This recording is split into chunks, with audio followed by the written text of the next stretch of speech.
personally for me, is a person whose writing has very much inspired me. Tsvi is a futurist. Futurist, you could ask him what that means. I won't even do justice to it. But the point being that in many times when we're thinking about problems, we use paradigms, we use ways of looking at the world that are either outdated or they don't take into account a number of factors that we should take into account. And so Tsvi thinks that Tsvi's writing in many ways, and like I said to him on the networking night that we had here on Thursday, even though there are things within it that I disagree with, the very fact that it opens up an entire new way of looking at the world and thinking about the world is incredibly important and incredibly worth it. So without further ado, Tsvi Bisk. Apropos agreeing or not agreeing, I just published a book, and I already disagree with some of the stuff I wrote. So it's a never-ending story if you're really open intellectually. I want to start my talk with an anecdote. 1990, I'm in Washington, D.C. for the annual convention of the World Futurist Society. This is the first time I ever attended one of these things, and just about when I began to get involved with the subject. And I meet this Japanese professor who had been living in the United States for something like 20 years. And he says to me the following, and I want you to remember, in 1990, we're just finishing 400% inflation in this country or something, you know. Just the 80s were like, we're really in the toilet. Right? I mean, there was the bank crisis, people were going bankrupt, everything was horrible. And Japan was this like frightening monster that was like buying the Rockefeller Center or buying the Grand Canyon, I don't know, they were buying everything. There was a joke in Hawaii that they didn't succeed when they bombed Pearl Harbor, so now they're buying Honolulu, you know, which was true, you know. And he says to me the following. I'm beginning with this so that you know, futurism is more like an attitude of mind. It's not a precise science. I'm very worried about the future of Japan and very optimistic about the future of Israel. So I said, you know, I beg your pardon, Professor, what did you put in your nose this morning? So it's really good stuff, you know. And he says to me, no, we are entering a global era where there has to be a lot of interaction between peoples.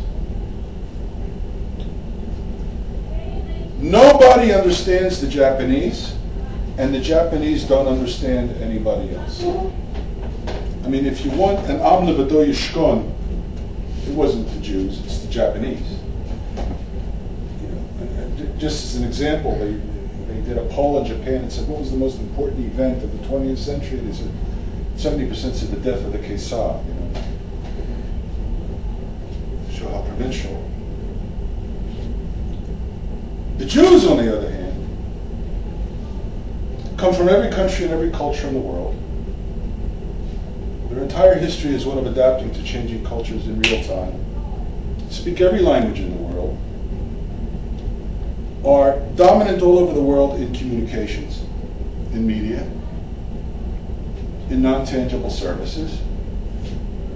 And this is the future. Between 1991 and 2000, and I'm using these because 1991 was the Madrid conference and 2000 was the Second Intifada, Israel grows 5-6% a year on average,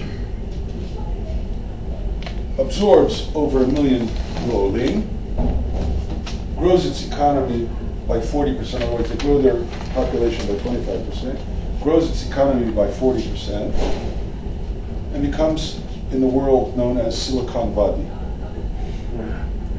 Japan in the 90s, zero growth. Just now coming in. And, you know, so that's an anecdote of an attitude of mind.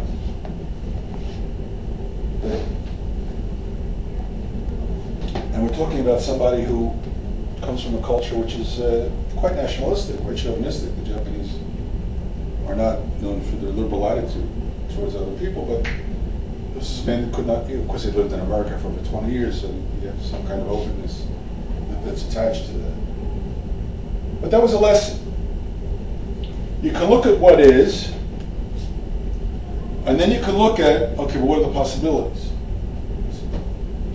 Now, there's two kinds of futurists, I mentioned. There's futurists who claim they can predict the future, and they are a growing minority.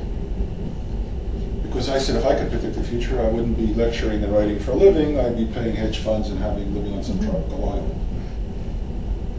And there are futurists like myself who say, no, dealing with the future is not dealing with prediction, it's dealing with creating alternative futures. That futurism is more a value-based or value-laden enterprise rather than a predictive scientific enterprise. What future do we want? Okay?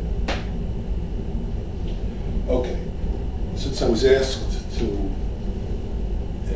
deal with some methodologies also, so I'll get a little more technical. First of all, not dealing with the future creates certain social pathologies.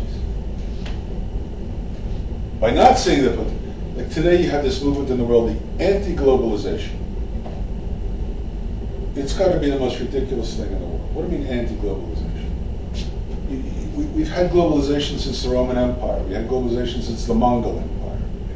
How did Marco Polo get all the way to China and back? Because the Mongol Empire, he went through the Mongol Empire. It was like 4 times bigger than the Roman Empire, and within the Mongol Empire it was peaceful. If you were on the borders, you were in trouble with the Mongols. But inside it was peaceful. Columbus, the Columbian Exchange.